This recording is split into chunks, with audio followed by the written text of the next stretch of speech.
But we'll get back to that. Right now, a very special guest as we come through with this cluster going on from Cool Breeze.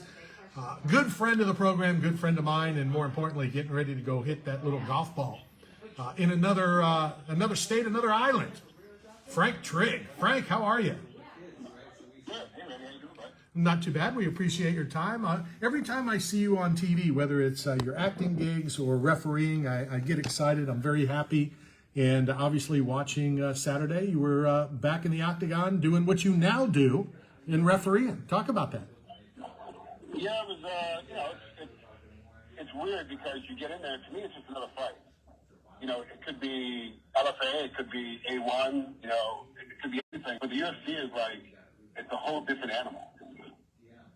So when you walk in, the intensity, even for the refs, the judges, the inspectors, is all lifted because you're like, oh, this is a big show. We got to pay attention. We got to be on our marks. We got to make sure that we know exactly what we're doing. Our shirt's got to be tucked in. Our shoes got to be tied, like the whole bit. Is it strange though? And you just said that it's every fight is the same. And as a judge here in the state of Florida, I look at it the same way. But is it a little strange, or was it a little strange the first time when you were refereeing a UFC, an organization that you once called home? No, it really wasn't. I mean, that was probably 6 or 7 years ago. Right. So it was, I think the fight was the main event. It wasn't the fight that I had, but the main event was Cub Swanson and Brian Ortiz, I think. And I was like, to me, it was just, I don't know. McCarthy kind of taught me that, yes, a title fight, you have to give the guy more help in the first round. These guys are words, they can go through, but they know they can take a little bit of damage. Let's not call the fight in the first round because guys got shot. But really, every fight is just as important as any other fight. So I really don't have the mentality of like, oh, it's the UFC, or oh, it's Bellator, or it's $1 million fight, or this is going to cost, if this guy loses, I'm going to cost him $2 million. I don't think like that. I just go in and go, hey, my job is to keep everybody safe. I just do my job and get into it. And then it's the exterior pressure that you feel. That everyone else around is like, okay, this is a big fight. Watch out for this. Watch out for that. Like, that kind of gets to me a little bit. But not really for me. Like, I don't really feel the difference between fights. To me, I remember being in the small shows and going, if I don't win this fight, I'm not getting to the big show. Right. So to me, every fight's important to every fighter. They got to be able to, they got to be able to get on to the next level. How do you determine, and I'm sure every referee is different, and we always talk about you let it go to, a referee let it go too far, a referee stopped it too soon. How do you know when it's that point, when it's now is the time to call the fight? Man, it's really difficult to say because it's not every ref is different, but every fighter is different. So let's go old school for a second. If I got Bob Sapp Nogueira, and it's the first round, right? Right. Under today's rules, you got to think about stopping that fight. Like you really got to get in there and say, like, Bob is just destroying. Like he's going to kill this guy. We got to get in there and stop the fight. Under the old rules, that fight goes all the way through, and Nogueira catches him in the second round. Now, of course, there's tag rules, so 10-minute first round, 5-minute second round, but you guys get the point. But the rules have changed and have developed to where now you have to kind of think about it. But also, too, as a referee, I have to think about the fighters that are in there. Has this kid been knocked out 3 times in his last 3 fights? Well, now if he gets touched, I got to stop the fight. Even before he thinks he's out, I got to get in there, right? Or the guy that's like very worthy, like a Justin Gaethje, who's very, very determined, very worthy. Matt Holloway, a very worthy opponent, can take a lot of hits. Let this fight keep going because these guys can do it. But there's also a limit. You got to find that limit. You don't want them getting any brain damage or shortening their careers. What becomes the problem is, in my mind, I'd rather be early than be late. Sure. So yell at me for being early. I don't mind that at all. What I am going to be upset about and like kill myself when I get home and be like, this is a real problem for me, get really into a real self-absorbed state, is if I stop too late. Because that could shorten a guy's career, shorten a girl's career. No, definitely. So I'm assuming that you would know 95% of every fighter that, in the UFC level that if you're going to referee it. But if you don't know the person, so do you go back and do research, watch some fights, or how do you... Yeah. It's funny. It's just like script reading. So if I'm getting ready for a role, I'm out here in Hawaii right now working on live action Lilo and Stitch. And even though it doesn't involve me, I still got to know what the script reads. I still got to know what's going on, right? It's the same thing with these fights. I have to know, is this guy an ombre guy? or is he a striker? Is he a wrestler that doesn't wrestle, or is he a wrestler that wrestles the entire time?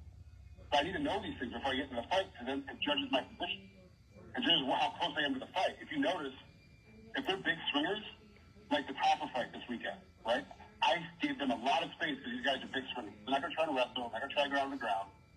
They're going to try to kill each other on their feet. That's what they're trying to do. So I have to give them space to get their kicks and punches in without catching me, without me getting hit. So I have to give them a lot of space. So if they're grapplers, then I'm a lot closer. You can see that a lot of referees, depending on what's happening, they'll give space or not. Interesting. How do you handle, and knowing you the way I do, I know how you handle it. You know, fans comments. I have a really good friend of mine that is a judges in the UFC, and just kind of took some time off just because of all the harassment he was taking on social media. How do you handle it, or do you just block it out and don't care? I have no idea if it happens or not. I don't look at it. I don't care. It doesn't affect me. I don't know what's happening. I don't really notice. And I talked to Selby Amato and Garrett Cleary and Mike Bowser, who just recently had a bunch of headache because he had a wrong call on a fight. And these guys really get into it. If anybody really has a flippant question or off-topic question, I direct them to, like, talk to Goddard. Like, Mike Goddard loves to talk to fans. He loves to talk to everybody about everything. Let's go talk to him. Let's go talk to Jason Herzog. These guys want to talk all the time. I just choose not to. Like, to me, it doesn't really matter. Like this weekend, an example. I took no heat from anybody. I had no negative results, and nothing negative about the fight was ever said. But I was incorrect in how I called that fight and how I ref that fight. So the fans don't even know that something's wrong. Right. So when the fans come at me for something, I'm like, half the time, they're yelling at me or talking about something that I did completely correct. Within the rule system, within the optics system, how we do everything, I'm completely correct, and you're telling me that I'm wrong. So I'm like, okay, well, it doesn't matter, because you don't know the rules, so I'm going to get in an argument with you, because why? I just leave it alone. I just let it go. So it doesn't bother me at all. For sure. Do you think that, because I do, that you are one of the groundbreaking fighters that have transformed, into judging, into refereeing, and that more will follow your footsteps and do this? No. No, because the problem is, like, it's financial. Right. So, because I'm part of the commission, I have access to the paycheck. What I got paid in my title fight against Matt, I'm third or fourth on the card, pay-wise now, right? So these guys are making way more money than we ever did. So for them now to make $100,000 for a fight, then make $100 a night when they first start reffing or judging, it doesn't make any sense. You're there for 6 hours, you made $100. Because you have to start the amateur level before you can make the jump to pro. Right. So these guys, and then even when you get to pro, the most you'll make is a title fight on pay-per-view. How many of those are you going to ref a year? If you're Herdine or Goddard or Beltran or Herzog, you got 8 or 9 a year. Guys like me, I might get 1 or 2 a year. Right. So there's no real money in what we do. So We're not going to jump in. So you're doing it for the love of what it is, and ironically, I like I said, I'm a judge here in the state of Florida, and there's times where you break it down, and I've done this. I do it because I love it and it keeps me involved. But I've broken it down to I'm making like $2.75 a fight. Yeah, that's what it comes out to. Honestly, that's really what it is. And then you look at John McCarthy did it full time. How come you can't do it full time? Well, John McCarthy also retired full time at LAPD. So he has the retirement he's living on, as well as the money he gets from refereeing and running his courses. Beltran, when he retires, he'll retire full pay as LA Sheriff's Department. Herzog, everybody that's a referee that I know of has a full-time job. And then they also ref and judge. Right. And that's the case. They all do it for the love of the sport. And that's the case with the judges as well. I know Sal just recently retired, but most judges, it's the same. It's kind of a side thing that they can fly in on Friday. It doesn't affect everything else. Let's talk about, before we run out of time, because A, you're going to go hit the golf course. And second, before I ask you this question, when are you coming back to Florida so we can play some golf here? That's tough. I was there a few weeks ago, but I just came in real quick to see my wife's grandmother down in Melbourne, down in Melbourne. And then came out, was there for a couple of days, but geez, man, if it's golf, I can make that happen anytime. Well, Especially with, greater Tampa area, like I can definitely get down there for a golf course. all right. Well, I don't know if you're already on the course and if you have something to write with, but I want you to Google or YouTube Steve Monroe. And Steve Monroe, nicknamed the Predator. When you take a look at him, that may entice you to come play some golf. Okay. Now just remember, I'm really bad at the game. I just like it a lot. Well, you know, it's funny. I played yesterday in the Valspar media event, and I said that to the person I was playing with. I'm awful. I stink at golf, but it's the only thing I enjoy because I know that I can't be competitive, and I can just go out and have a good time. But if you come and we'll play with Steve, and you see what this guy can do, you will enjoy golf even more because of how good he is. It'll be a lot of fun for sure. I promise.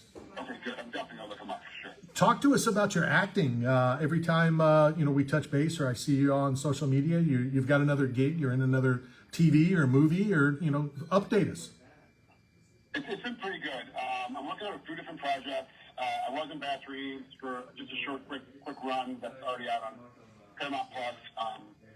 I'm doing Lilo and Stitch right now, live action here in Oahu, and then next week I go to Fort Worth to work on another Taylor Sheridan show. And for those that aren't familiar with Taylor Sheridan, he's the guy that wrote Yellowstone, 1923, 1883, like all that stuff is all Taylor.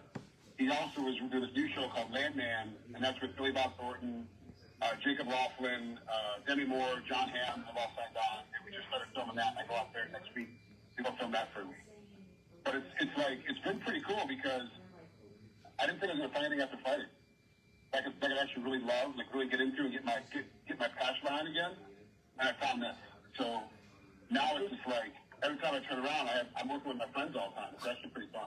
Is it the part of being an actor? Is it the part that having to learn lines? Is it the physical contact if you're in one of those scenes? What is it that draws you to continuing to act? So for me, I do a lot of the action performing. I'm the guy that has like 15 lines and then gets a horrific death. That's kind of my role, right? So being able to be that character, whatever it is, it's always a bad guy. Let's be honest. I'm always playing some kind of you're on terrestrial radio, so I can't use the words I want to use. But I'm a real bad human being, morally incorrect is my job, right? Right. And then I have to get killed when I'm getting hit by a car, getting shot through a window, or taking a shotgun blast. It's to hit those marks, to hit that time frame, and then have that hit the ground hard, or getting pulled to the ground hard, or going through something dangerous. That really gets my adrenaline up because you really have to think about the safety issue. Same thing as repping. I have to be consciously safe about everything I do, every step, every motion, every movement.